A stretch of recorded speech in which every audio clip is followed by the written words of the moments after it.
تو رسولوں کے بادشاہ کو عطا کر دو۔ یہ دل بڑا قیمتی دل ہے، اس دل میں مدینے کے تاجدار صلی اللہ علیہ وسلم کی محبت کو جگہ دینی چاہیے، اور یہ دل دھڑکے تو حضور صلی اللہ علیہ وسلم کی محبت میں۔ وقت تیزی سے گزر رہا ہے، بس ایک شعر اعلیٰ حضرت کا پیش کر کے میں رخصت ہونا چاہوں گا تاکہ یہ سمجھ میں آ سکے یہ دل کا معاملہ کیا ہے۔ اللہ اکبر۔ یاد رکھیں دل کی دو کیفیتیں ہیں، ایک جو ہے قلب کہتے ہیں دل کو، اور فؤاد کہتے ہیں، دونوں میں فرق ہے۔ قلب جو ہے یہ اس دل کو کہتے ہیں جو بدلتا رہتا ہے، اور فؤاد دل ہی کو کہتے ہیں، لیکن دل کی کیفیت کو کہتے ہیں۔ کسی کی محبت میں اگر دل جل رہا ہو تو ایسے دل کو فؤاد کہتے ہیں، ایسے دل کو فؤاد کہتے ہیں۔ اب آپ دیکھیے، آپ کا ہمارا دل مال کے لیے جل رہا ہو نا، مال ملے گا سکون مل جائے گا۔ مدینے کے لیے جانے کے لیے دھڑک رہا ہو، مدینے پہنچ جائیں گے سکون ملے گا۔ تو انسان کا دل جلتا ہے، محبت جب شدت اختیار کر لے تو دل جلنے لگ جاتا ہے، اور اسی جلنے کی کیفیت کو فؤاد کہا جاتا ہے۔ آئیے ہم دیکھتے ہیں امام عشق و محبت کا دل کس چیز میں جلا کرتا تھا۔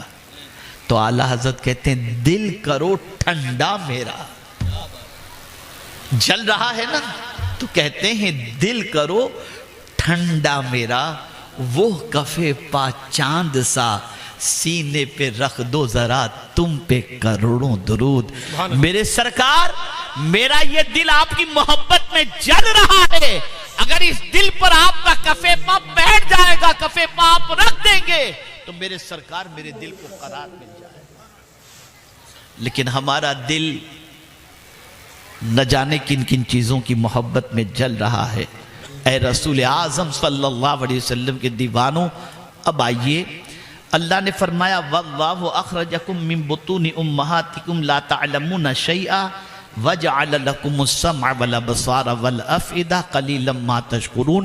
جس طریقے سے یہ تینوں چیزوں کی ترتیب رکھی، سماعت، بصارت اور افئدہ، اب سوال کے بارے میں بھی اللہ نے فرمایا ان السمع والبصر والفؤاد کل اولئک کان عنہ مسئولا۔ یعنی یہ تین نعمتوں کے بارے میں یہ نہ سمجھنا جو چاہوں سن لوں، جو چاہوں دیکھ لوں، جس کو چاہوں دل دے دوں، نہیں، اللہ فرماتا ہے میں ان تینوں کے بارے میں تم سے سوال پوچھوں گا کہ بتاؤ کان سے کیا سنے ہو، آنکھ سے کیا دیکھے ہو، اور دل تم نے کس کو دیا ہے۔ یہ تینوں کے بارے میں سوال ہوگا۔ تو میرے پیارے آقا صلی اللہ علیہ وسلم کے پیارے دیوانوں، یہ چند کلمات خیر تھے جو میں نے آپ کی سماعتوں کے حوالے اس امید پر کیے کہ آپ اور ہم اس کو سمجھنے کی کوشش کریں اور اللہ کی عطا کردہ ان تین نعمتوں کی خاص طور پر قدر کریں۔ آنکھوں سے وہ دیکھیں جسے دیکھنے کا حکم دیا گیا، کانوں سے وہ سنیں جسے سننے کا حکم دیا گیا، اور دل میں اللہ اور اس کے رسول کی محبت کو جگہ دیں۔ انشاءاللہ اگر یہ کیفیت ہماری رہی تو اس دنیا سے جب ہم جائیں گے تو انشاءاللہ العظیم رب قدیر جل جلالہ ہم سے راضی ہوگا، اور اس کے رسول صلی اللہ علیہ وسلم بھی راضی ہوں گے۔ اللہ تعالیٰ دارالعلوم اہل سنت گلشن طیبہ کو دین دونی رات چوگنی ترقی عطا فرمائے، اور ان کے اس ادارے کے جملہ خدمت گزاروں کو دونوں جہاں کی خوشیاں نصیب فرمائے۔ وما علینا الا البلاغ المبین۔ السلام علیکم ورحمۃ اللہ وبرکاتہ۔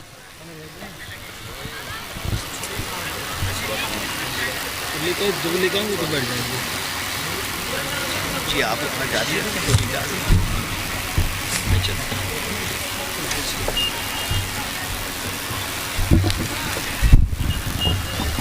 السلام علیکم۔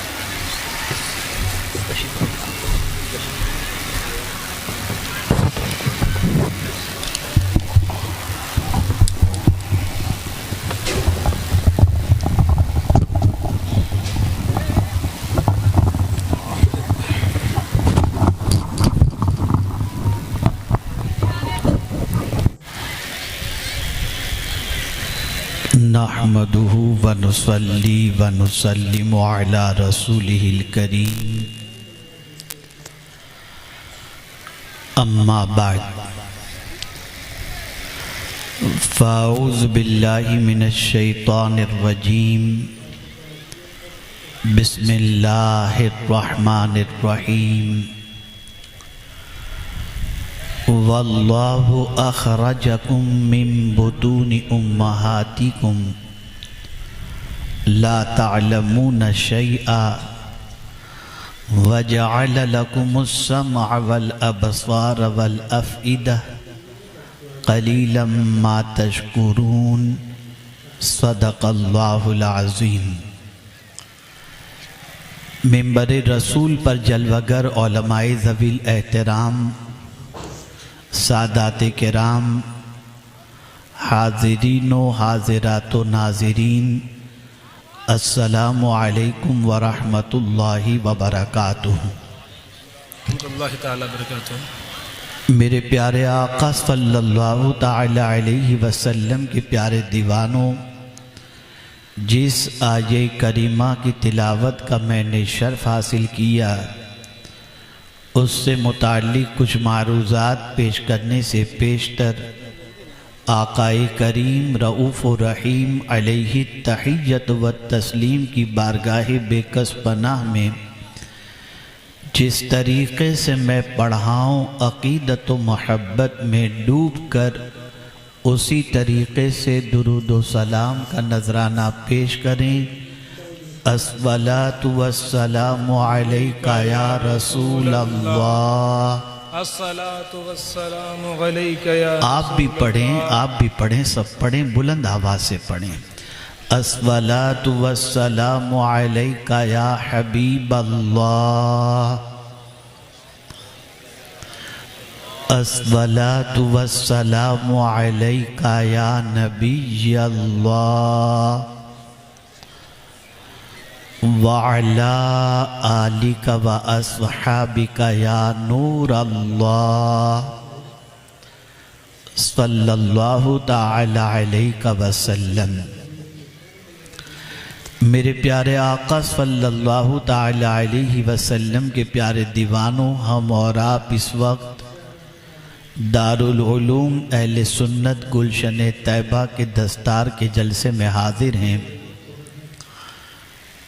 اور یقیناً ایک بڑا کارنامہ اس ادارے کا اور اس ادارے کے مفتی صاحب قبلہ کا، اساتذہ کا اور معاونین کا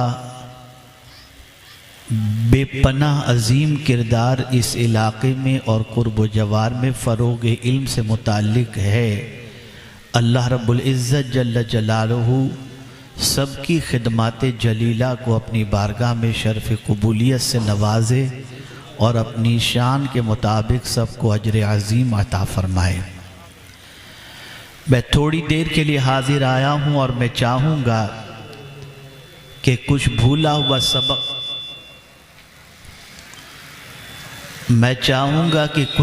ہوا سبق آپ کو یاد دلاؤں اور رب قدیر جل جلالہ کے احسانات جو ہم انسانوں کے اوپر ہیں، ان احسانات سے روشناس کرانے کے بعد جو پیشانی بارگاہ صمدیت میں جھکنے سے کتراتی ہے، اسے بارگاہ صمدیت میں جھکنے کی طرف آمادہ کیا جا سکے۔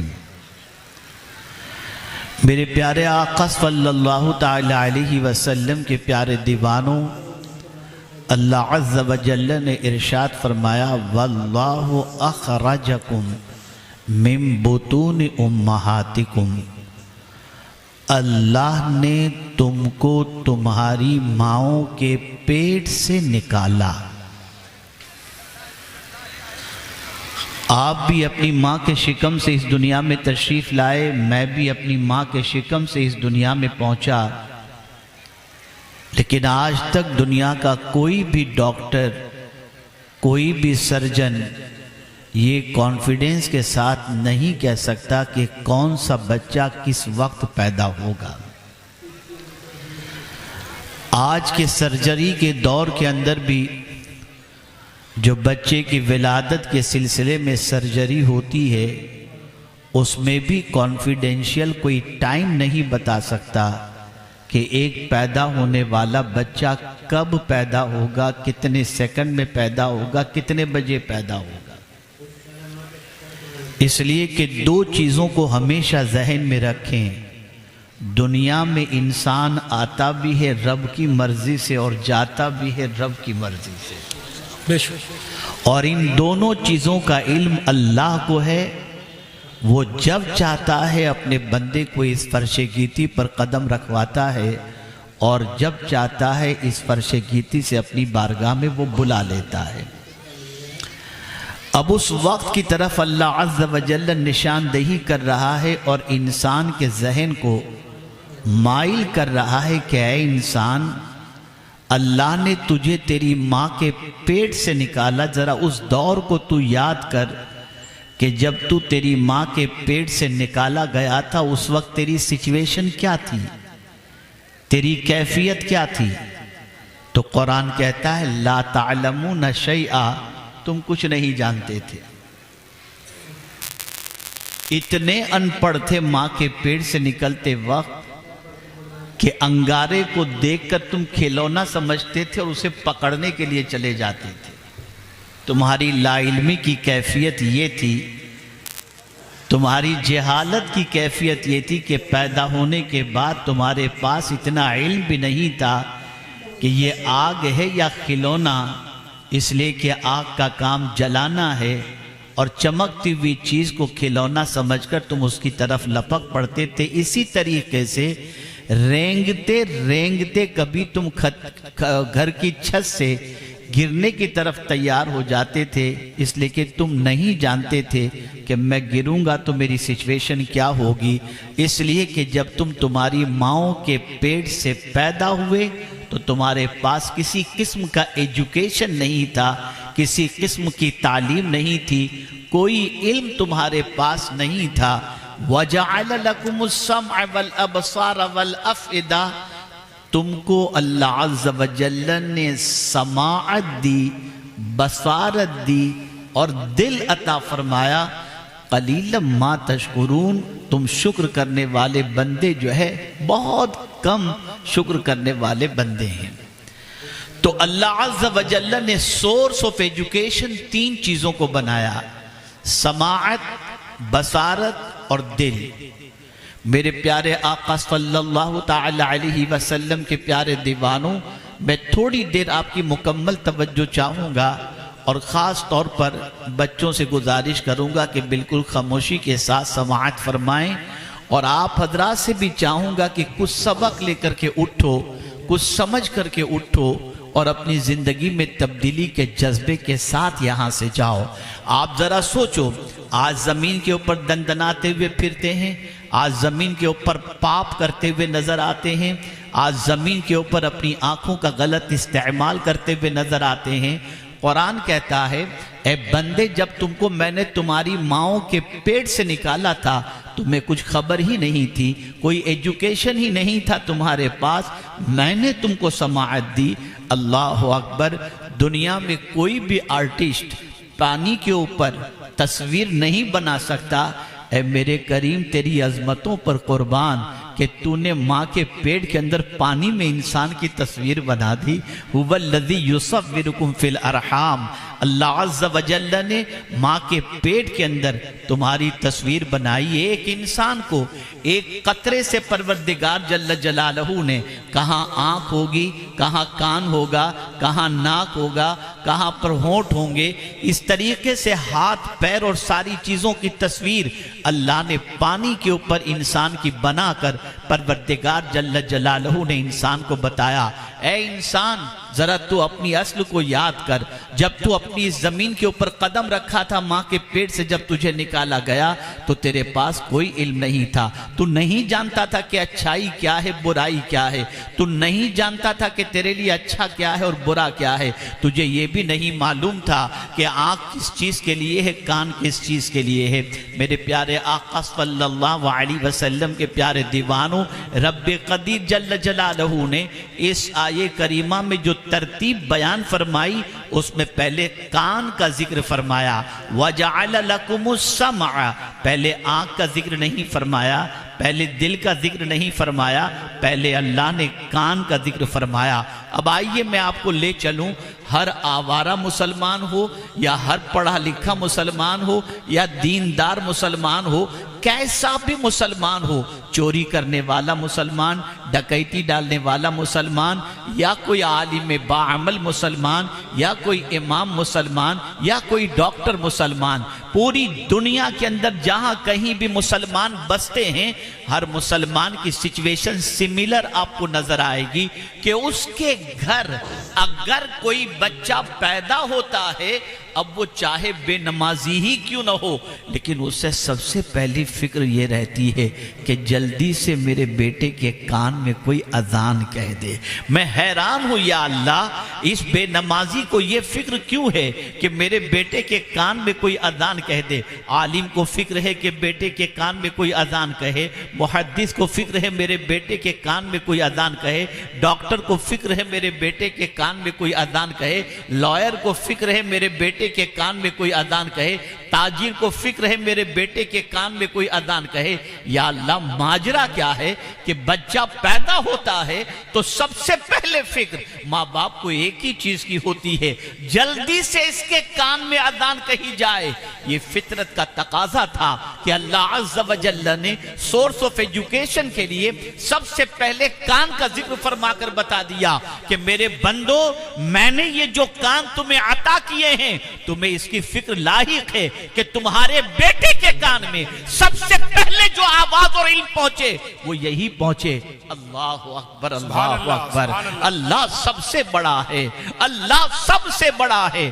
میرے پیارے آقا صلی اللہ علیہ وسلم کے پیارے دیوانوں، آپ جانتے ہیں بہت ساروں کو تو یہ خبر بھی نہیں ہوتی کہ بیٹے کی بینائی ہے یا نہیں، بیٹا دیکھ پاتا ہے کہ نہیں دیکھ پاتا۔ کبھی کبھی کچھ مہینے گزر جاتے تب پتہ چلتا ہے کہ بیٹے کی آنکھ میں روشنائی نہیں ہے۔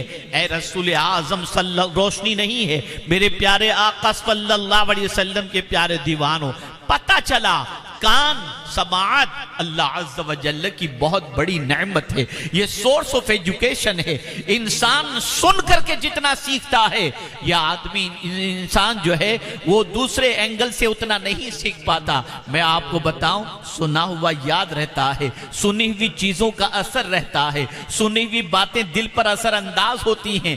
آپ ذرا محسوس کریں، کسی کی تعریف کرو تو اس کے دل پر اثر ہوتا ہے، کسی کو گالی دو تو اس کے دل پر اثر ہوتا ہے۔ سماعت بہت بڑی چیز ہے۔ میرے پیارے آقا صلی اللہ علیہ وسلم کے پیارے دیوانوں، پہلا سبق ہم بھول گئے جو ماں کے پیٹ سے نکلتے وقت ہمارے کانوں میں جو آواز پہلی پہنچائی گئی تھی، اللہ اکبر، اللہ اکبر، اللہ سب سے بڑا ہے، اللہ سب سے بڑا ہے، ہم وہ سبق بھول گئے۔ اس اللہ کی کبریائی کا تصور ذہن سے اوجھل ہو گیا، ہمارے کان میں پڑے ہوئے وہ الفاظ ہم فراموش کر چکے۔ میرے پیارے آقا صلی اللہ تعالی علیہ وسلم کے پیارے دیوانوں، جب کسی کے دل و دماغ کے اندر وہ اللہ کی کبریائی کا تصور بیٹھ جائے تو پھر وہ زمین پر غرور نہیں کرتا، وہ زمین پر اکڑ کر نہیں چلتا، وہ اللہ کی نافرمانیاں نہیں کرتا۔ میرے پیارے آقا صلی اللہ علیہ وسلم کے پیارے دیوانوں، اس لیے علم کی جو خصوصیت قرآن نے بیان کی وہ یہی ہے، انما یخشی اللہ من عبادہ العلماء۔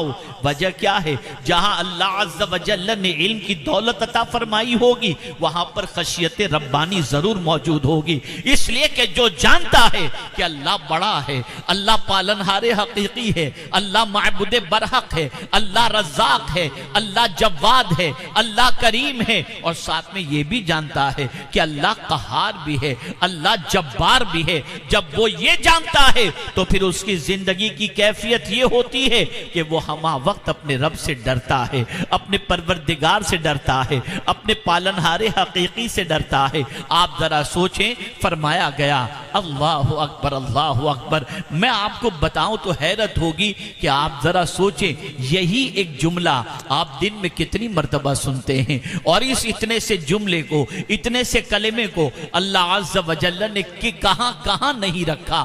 اذان میں یہ کلمہ، نماز کے اندر تکرار اس کی نظر آئے گی۔ اسی طریقے سے آپ دیکھیں، اس کو پروردگار جل جلالہ نے نماز جنازہ میں بھی رکھا، اسی کو پروردگار جل جلالہ نے عیدین کی نماز کے اندر بھی کثرت کے ساتھ رکھا، تاکہ بندے کے ذہن میں یہ بات ہمیشہ کے لیے بیٹھ جائے، اللہ سب سے بڑا ہے، اللہ سب سے بڑا ہے، اللہ سب سے بڑا ہے۔ دنیا میں کوئی سپر پاور ہے ہی نہیں، سپر پاور ہے تو میرا پروردگار ہے، وہی سب سے بڑا ہے، وہی سب سے قوت والا ہے۔ میرے پیارے آقا صلی اللہ علیہ وسلم کے پیارے دیوانوں، اس کی کبریائی کی شان بڑی عظیم ہے۔ پروردگار صرف بڑا ہی نہیں، اس کا ذکر بھی بڑا ہے۔ قرآن کہتا ہے وَلَذِكْرُ اللَّهِ أَكْبَرُ، اللہ کا ذکر سب سے بڑا ہے۔ آپ ذرا سوچو، ہمارے کانوں میں یہ بات تو پہنچائی گئی، لیکن آج ہم وہ علم بھول گئے۔ آج ہماری پوزیشن کیا ہے؟ جس اللہ کی کبریائی کو ہمارے کانوں میں پہنچایا گیا، ہم اس اللہ کی بات ماننے کی بجائے جو ہمیں نفس لے جاتا ہے، جہاں شیطان لے جاتا ہے، ہم اس کی بات مانتے ہوئے نظر آتے ہیں۔ ہم بھول گئے، کبھی کبھی ذہن میں خیال آتا ہے نفس کی بات مانیں گے تو فائدہ ہوگا، شیطان کے راستے پر چلیں گے تو فائدہ ہوگا، اور انہی کی باتوں پر عمل کرتے ہوئے نفس و شیطان کی شرارتوں کے شکار ہو کر ہم بھول جاتے ہیں کہ اللہ نے نفس و شیطان کی بات ماننے سے منع فرمایا۔ قرآن کہتا ہے اگر تم شیطان کی بات مانو گے تو شیطان کیا حکم دیتا ہے؟ الشیطان یعدکم الفقر ویأمرکم بالفحشاء۔ آج اگر پوری دنیا میں فحاشی پھیل رہی ہے، بے حیائیاں پھیل رہی ہیں، تو اس کی سب سے بڑی وجہ یہ ہے کہ آج کا انسان شیطان کی آواز پر تو لبیک کہتا ہے، قدرت کی آواز پر لبیک کہنے کو تیار نہیں ہے۔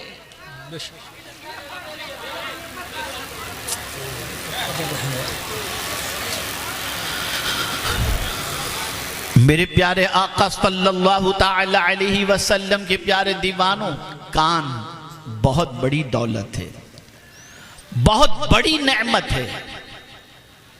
میرے پیارے آقا صلی اللہ تعالی علیہ وسلم کے پیارے دیوانوں، انسان ہی نہیں، جن کے اوپر بھی کلمات کے سننے کا اثر ہوتا ہے۔ کیا قرآن نہیں کہتا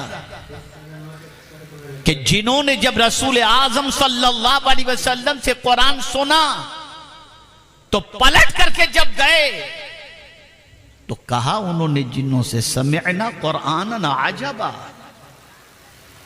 ہم نے ایک عجیب قرآن سنا ہے، اور یہی قرآن سننا ان کے لیے ایمان لانے کا ذریعہ بن گیا۔ واہ، بے شک، یہ کان قرآن سننے کے لیے ہیں۔ بے شک۔ اور آج اگر پوری دنیا میں گانے اور میوزک کو عام کیا جا رہا ہے تو وہی دور جاہلیت کی سسٹم کو رائج کیا جا رہا ہے، اسے پھر سے زندہ کیا جا رہا ہے کہ کہیں سے بھی کسی طرح سے بھی اب کسی کے کان میں قرآن کی آواز نہ پہنچے۔ اتنا میوزک عام کر دو، اتنے گانے عام کر دو کہ لوگ اس کے اندر مست ہو جائیں اور نفاق ان کے دل کے اندر پیدا ہو جائے۔ اس دور کے اندر کیا تھا؟ اس دور کے اندر یہی تھا کہ جب صحابہ قرآن پڑھتے تو قرآن کہتا ہے وَقَالَ الَّذِينَ كَفَرُوا لَا تَسْمَعُوا لِهَذَا الْقُرْآنِ، اس موقع پر کافر کہا کرتے تھے قرآن مت سنو، اور جب قرآن پڑھا جائے وَالْغَوْ فِيهِ لَعَلَّكُمْ تَغْلِبُونَ، آپ اندازہ لگائیے جب قرآن کی تلاوت اس زمانے میں ہوتی تو کفار شور مچاتے تھے تاکہ قرآن کی آواز انسان کے دماغ کے اندر، انسان کے کانوں میں نہ پہنچے۔ میں آپ سے پوچھنا چاہتا ہوں بڑی معذرت کے ساتھ، کیا کفار اپنے مقصد میں کامیاب اس زمانے میں جس طریقے سے کسی حد تک ہوئے تھے؟ 100% تو نہیں ہوئے تھے، لیکن آج ہو چکے ہیں۔ آج تو حال یہ ہے جو قرآن سکون دینے کے لیے آیا، اسی قرآن کو سن کر مسلمان بے چین ہو رہا ہے۔ اللہ اللہ، جس قرآن کو سن کر انسان کی زندگی میں انقلاب آنا چاہیے، اسی قرآن کا سننا مسلمانوں پر اب معاذ اللہ بوجھ بن گیا. اللہ اکبر. بلکہ میں قطعی طور پر کسی کی کرٹیسائز نہیں کرتا ہوں، سارے نعت خواں، سارے نقیب میرے سر اور آنکھوں پر، لیکن قاری کا مقام تو قاری کا مقام ہے. بے شک سبحان اللہ. قرآن پڑھنے والے کا وہی بہت اونچا مقام ہے. بے شک. لیکن ہم دیکھتے ہیں جب قاری قرآن پڑھے تو کرسیاں خالی ہوتی ہیں، اور نعت خواں اردو میں نعت پڑھے تو کرسیاں جم جایا کرتی ہیں. کیا شوق ہو چکا ہمارا، اللہ. کیا کیفیت ہو چکی ہماری، کیا حال ہو چکا ہے ہمارا. نعت مصطفیٰ صلی اللہ علیہ وسلم قرآن سے بہتر کون بیان کر سکتا ہے؟ بے شک. قرآن ہے کیا؟ نعت پاک مصطفیٰ صلی اللہ علیہ وسلم ہی تو ہے. اسی لیے میرے امام نے کہا تو یوں ہی نہیں کہا، بلکہ کہتے ہیں قرآن سے میں نے نعت گوئی سیکھی. سبحان اللہ سبحان اللہ. بے شک. میرے امام کہہ رہے ہیں، سبحان اللہ سبحان اللہ. یہ میرے امام کہہ رہے ہیں. لیکن اب یہ قرآن سننے کا شوق ختم ہو چکا. ایک دور تھا کہ قرآن